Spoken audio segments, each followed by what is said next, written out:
મગમાં protein અને fibre ભરપૂર પ્રમાણમાં આવેલા છે. આજે આપણે ફણગાવેલા મગના એકદમ ટેસ્ટી અને ક્રિસ્પી ઢોસા બનાવીશું. આ ઢોસા સવારે બ્રેકફાસ્ટમાં, લંચમાં અને ડિનરમાં તમે બનાવી શકો છો. એકદમ હેલ્ધી મગના ઢોસા બનીને તૈયાર થાય છે. પણ આજે આપણે ફણગાવેલા મગના ઢોસા બનાવીએ છીએ, સ્પ્રાઉટ્સ ઢોસા બનાવીએ છીએ. Hello friends, welcome back to Bhavini's kitchen. Friends, આજે આપણે એકદમ હેલ્ધી ઢોસા બનાવીએ છીએ, તે પણ ફણગાવેલા મગના ઢોસા બનાવીએ છીએ. ત્યારે મેં અહીંયા 3 વાડકી ફણગાવેલા મગ લીધા છે. હવે મગને કેવી રીતે ફણગાવવા, એટલે કે મગમાંથી સ્પ્રાઉટ્સ કેવી રીતે બનાવવા. તો સ્પ્રાઉટ્સ બનાવવા માટે તમારે 4 કપ મગ લેવાના છે. મગને ધોઈ લેવાના છે અને રાત્રે પાણીમાં પલાળીને મૂકી દેવાના છે. સવારે મગમાંથી પાણી કાઢી લેવાનું છે અને આ રીતે સ્પ્રાઉટ્સ મેકર આવે છે તેમાં મગ મૂકી દેવાના છે અને થોડું પાણી સ્પ્રિંકલ કરી લેવાનું છે અને ઢાંકણ ઢાંકી અને આખો દિવસ મૂકી દેવાનું છે. અને તમે સાંજે જોશો ને તો આ રીતે મગમાંથી સ્પ્રાઉટ્સ બની જશે. પણ જો તમારી પાસે આ રીતનું સ્પ્રાઉટ્સ મેકર નથી તો શું કરવાનું છે કે એક કોટનનું કપડું લેવાનું છે, તેમાં પલાળેલા મગ મૂકી દેવાના છે અને એક ગરમ જગ્યાએ મૂકી દેવાના છે. તો તમે સાંજે જોશો ને અહીંયા મગ છે ને તે સ્પ્રાઉટ્સમાં બની જશે. તો અમે ફણગાવેલા મગ લઈ લીધા છે. હવે મગને મિક્સ જારમાં લઈ લેવાના છે, કેમ કે આજે આપણે મગના ઢોસા બનાવીએ છીએ એટલે તેનું બેટર બનાવવાનું છે. એટલે ફણગાવેલા મગના ઢોસા બનાવીએ છીએ એટલે મગને મિક્સ જારમાં લઈ લીધા છે. હવે અહીંયા 3 થી 4 લીલા મરચાં લેવાના છે. અહીંયા થોડા સ્પાઇસી ઢોસા બનાવીશ ને એટલે મેં તીખા મરચાં લીધા છે. એટલે 3 થી 4 લીલા મરચાં, આદુના ટુકડા, મીઠા લીમડાના પાન અને લીલા ધાણા ઉમેરવાના છે. 1 કપ સોજી એટલે કે રવો ઉમેરવાનો છે. રવો ઉમેરવાથી બાઇન્ડિંગ સરસ આવે છે. અને 1 કપ દહીં ઉમેરવાનું છે. જો તમારી પાસે દહીં ના હોય તો છાશ પણ ઉમેરી શકો છો. હવે ઢાંકણ ઢાંકી અને એકદમ ફાઇન પેસ્ટ બનાવી લેવાની છે. એટલે આ રીતનું બેટર બની જશે. હવે બીજા મગ છે તેને પણ મિક્સ જારમાં લઈ લેવાના છે. 2 લીલા મરચાં, આદું ઉમેરવાનું છે, થોડું દહીં ઉમેરી અને એકદમ ફાઇન પેસ્ટ બનાવી લેવાની છે. એટલે અહીંયા ઢોસાનું બેટર બની જશે.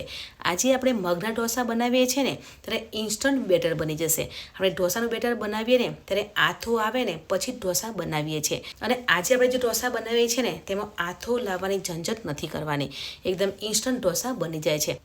ઢોસાનું બેટર બનીને તૈયાર થઈ ગયું છે. તમે જોઈ શકો છો કે કલર પણ બહુ જ સરસ આવ્યો છે. હવે સ્વાદ પ્રમાણે મીઠું ઉમેરવાનું છે, સારી મિક્સ કરી લેવાનું છે, ઢાંકણ ઢાંકી અને 10 મિનિટ મૂકી દેવાનું છે. કેમ કે આપણે સોજી ઉમેરી હતી ને એટલે 10 મિનિટ મૂકી દઈશું. એટલે સોજી છે ને તે સરસ એવી ફૂલી જશે અને સોજી ઉમેરીશું ને તો ઢોસા એકદમ ક્રિસ્પી અને ક્રન્ચી બનશે. તો અહીંયા 10 મિનિટ થઈ ગઈ છે. તમે જોઈ શકો છો કે આપણે સોજી ઉમેરી હતી ને એટલે બેટર થીક થયું છે. એટલે આપણે અડધા ગ્લાસ જેટલું પાણી ઉમેરવાનું છે અને બેટરને થોડું પતલું બનાવવાનું છે. કેમ કે ઢોસાનું બેટર થોડું પતલું હોય છે. પાણી ઉમેરી અને સાઈડથી મિક્સ કરી લઈશું તો ઢોસાનું બેટર બનીને તૈયાર થઈ ગયું છે. તો આપણે ઢોસા બનાવી લઈશું. હવે ઢોસા બનાવવા માટે નોનસ્ટિક પેન લેવાની છે. પેન ગરમ થઈ જાય થોડું પાણી સ્પ્રિંકલ કરી લેવાનું છે. કેમ કે તવી ગરમ હોય ને ત્યારે ઢોસા નથી બનાવવાના. પાણી ઉમેરવાથી તવી ઠંડી થઈ જશે, પછી આપણે ઢોસા બનાવી લઈશું. હવે બેટર બનાવ્યું છે તેને આ રીતે પાથરી લેવાનું છે. ઢોસા બનાવતા હોય ને ત્યારે ગેસની ફ્લેમ મીડિયમ રાખવાની છે. ઢોસા શેકાઈ જાય ને એટલે આ રીતે થોડી જાડી પડે ને એટલે થોડું ઓઇલ લગાવવાનું છે. ઓઇલ લગાવીશું ને તો ઢોસા ક્રિસ્પી બનશે. હવે ઉપરથી ચોપ કરેલા ગાજર અને ડુંગળી ઉમેરીશું. તમારે બીજા કોઈ વેજીટેબલ ઉમેરવા હોય ને તો પણ તમે ઉમેરી શકો છો. આજે આપણે મગના ઢોસા બનાવીએ છીએ તેને વધારે હેલ્ધી બનાવવા માટે મેં પનીર લીધું છે. પણ જો તમારે પનીર ના ઉમેરવું હોય ને તો સ્કીપ પણ કરી શકો છો. પણ આપણે પનીર ઉમેરીશું. ઉપરથી સંભાર મસાલો ઉમેરવાનો છે. સંભાર મસાલો આ રીતે સ્પ્રિંકલ કરીએ છીએ ને તો ઢોસા એકલા ખાઈએ છીએ ને તો પણ ટેસ્ટી લાગે છે.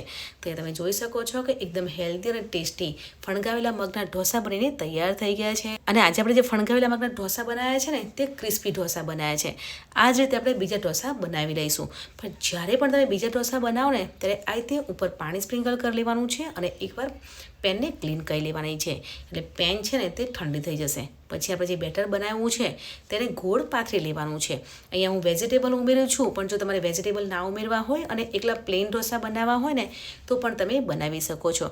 અને પ્લેન ઢોસા બનાવી બાળકોને લંચ બોક્સમાં આપી શકો છો. અહીંયા ઢોસા એક બાજુ શેકાઈ ગયા છે એટલે ઉપરથી થોડું તેલ લગાવવાનું છે. ચોપ કરેલી ડુંગળી અને ગાજર ઉમેરવાનું છે.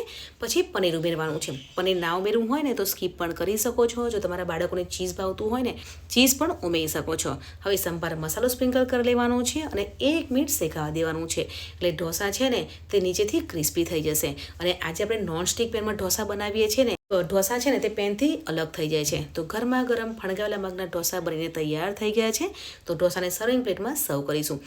અને આજે આપણે સ્પ્રાઉટ્સ ઢોસા બનાવ્યા છે ને તેની સાથે મેં સાંભાર ચટણી બનાવી છે. તો તમને આજની રેસીપી કેવી લાગી કમેન્ટ સેક્શનમાં જરૂરથી જણાવજો.